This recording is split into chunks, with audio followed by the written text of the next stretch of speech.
Ito ang mga kulungan na mapapasana all ka na lang talaga. Ang mga pinaka-luxurious na bilangguan sa mundo. Kapag narinig natin ang salitang kulungan, ano agad ang pumapasok sa isip mo? Malamig na selda, bakal na rehas, mahigpit na bantay at mga taong naghihintay matapos ang kanilang sintensya. Pero paano kung sabihin ko sa iyo na may mga bilangguan sa mundo na may sariling kwarto, flat screen TV, sports facilities at sa ilang lugar pinapayagan pa ang pribadong pagbisita ng kanilang mga partner. At oo, may mga bilangguan kung saan ang mga lalaki at babae ay maaaring magtagpo sa mga espesyal na family visit programs na halos parang normal na buhay sa labas. Parang hotel, parang resort o isa pa ring kulungan. Sa dokumentaryong ito, bibisitahin natin ang mga ilan sa mga pinaka-luxurious na bilangguan sa buong mundo at ang nakakagulat na mga benepisyong tinatamasa ng mga bilanggo sa loob nito. At habang tumatagal, baka mapatanong ka rin, parusa ba talaga ito o may ibang layunin ang mga bilangguang ito? Scotland, ang bilangguang mukhang opisina. Una na nga nating puntahan ay ang lugar ng Scotland. Sa unang tingin, hindi mo iisiping kulungan ito. Mas kahawig pa nga ito ng isang modernong opisina o corporate building kaysa sa isang bilangguan. Sa loob, makikita ang malilinis na kwarto, maayos na kagamitan at disenyo na tila galing sa isang interior design magazine. Sa halip na madidilim na selda at kalawangin na kama, may mga furnitures dito na para bang direktang kinuha sa showroom ng IKEA. Karaniwang inilalagay rito ang mga taong nahatulan sa mas magagaan na krimen o naghihintay pa lamang ng paglilitis. Ngunit, sa kabila ng modernong anyo nito, hindi pa rin naiiwasan ang kaguluhan dito, kung saan inaatake ng mga inmates ang mga bantay. Pangalawa na nga rito ang Bastøy Prison, Norway, ang islang paraiso ng mga bilanggo. Ngayon naman, lumipad tayo sa Norway. Sa gitna ng isang isla matatagpuan ang Bastøy Prison, isang bilangguang madalas tawaging pinakamagandang kulungan sa mundo. Dito, walang matataas na pader, walang madidilim na selda, sa halip, ang mga bilanggo ay nakatira sa mga cottage na gawa sa kahoy. May mga sakahan silang inaalagaan, natututo silang magtanim at mag-alaga ng hayop. At kapag tapos na ang kanilang trabaho, maaari silang mangisda, sumakay ng kabayo, maglaro ng tennis o mag-cross country skiing kapag taglamig. Parang bakasyon. Ayon sa pag-aaral, isa ito sa mga dahilan kung bakit kakaunti ang muling gumagawa ng krimen matapos makalaya. Sa Bastøy, tinuturuan silang maging handa para sa pagbabalik nila sa mundo. Pangatlo ay ang Halden Prison, ang pinakamagarang maximum security prison.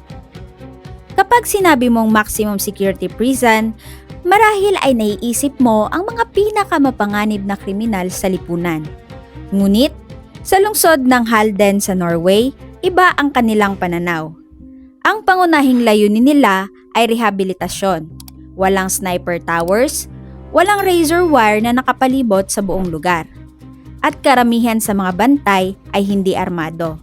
Sa loob, makikita ang mga makukulay na mural, educational spaces at mga lugar na dinisenyo upang maging katulad ng normal na komunidad. May recording studio, may gym, may sports facilities, at bawat selda ay may sariling banyo, shower, telebisyon, at malalaking bintana. May access din ang mga bilanggo sa musika, video games, at mga pribadong family visit rooms. Layunin nilang iparamdam ang responsibilidad at normalidad upang mas madaling makabalik sa lipunan ang mga nakakulong. Pang-apat na nga rito ang Austria, ang bilangguang may tanawing parang resort.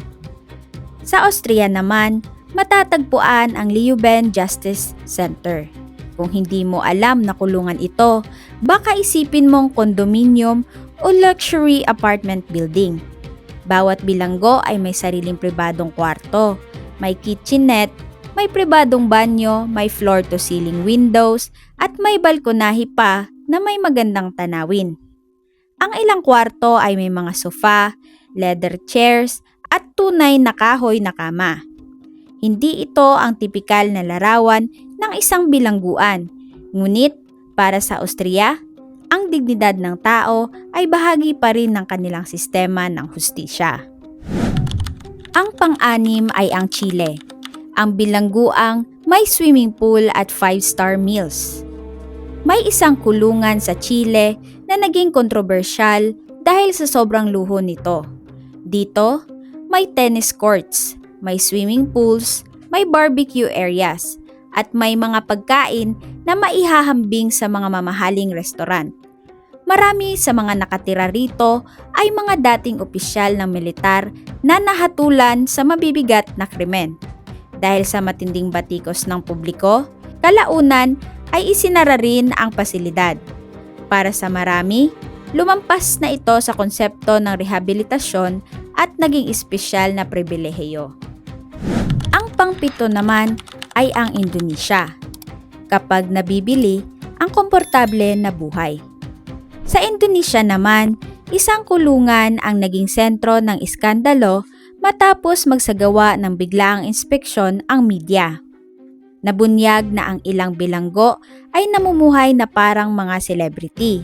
May mamahaling kasangkapan, air conditioning, telebisyon, mga personal na katulong, karaoke machines, at maging cosmetic treatments. Kalaunan, natuklasan din na may ilan pang gumagamit ng cellphone, internet, at social media habang nakakulong. At ang mas nakakagulat, may mga pagkakataong nakakalabas pa sila gamit lamang ang pabor o koneksyon. Pang-walo ay ang Venezuela, ang bilangguang parang nightclub. Kung may pinakamalapit sa isang resort, marahil ito na yon. Sa San Antonio Prison sa Venezuela, madalas makita ang mga party. May swimming pools, may barbecue gatherings, at may mga bisitang pinapayagang mag-overnight. Sa mga larawan at video, mas kahawig pa ito ng isang holiday resort kaysa sa isang correctional facility. Ang tanging nagpapaalala na isa itong kulungan ay ang mga armadong gwardyang nakapwesto sa labas. Pang-walo, mga luhong bilangguan sa Amerika. Hindi rin magpapahuli ang Amerika. May mga prison camp na may tennis courts, swimming pools, at educational programs. May mga kulungang nagbibigay ng libreng college education. May mga programang nagtuturo ng landscaping, gardening, at iba pang trabaho upang makatulong sa muling pagbangon ng mga bilanggo. At sa ilang lugar, may tinatawag na pay-to-stay program. Kung may sapat kang pera, maaari kang magbayad para sa mas komportableng pasilidad kumpara sa karaniwang kulungan. May mga celebrity ring nakikinabang sa ganitong sistema. Sa Virginia may programa kung saan maaaring makasama ng mga bilanggo ang kanilang pamilya sa mga espesyal na family events at dance nights.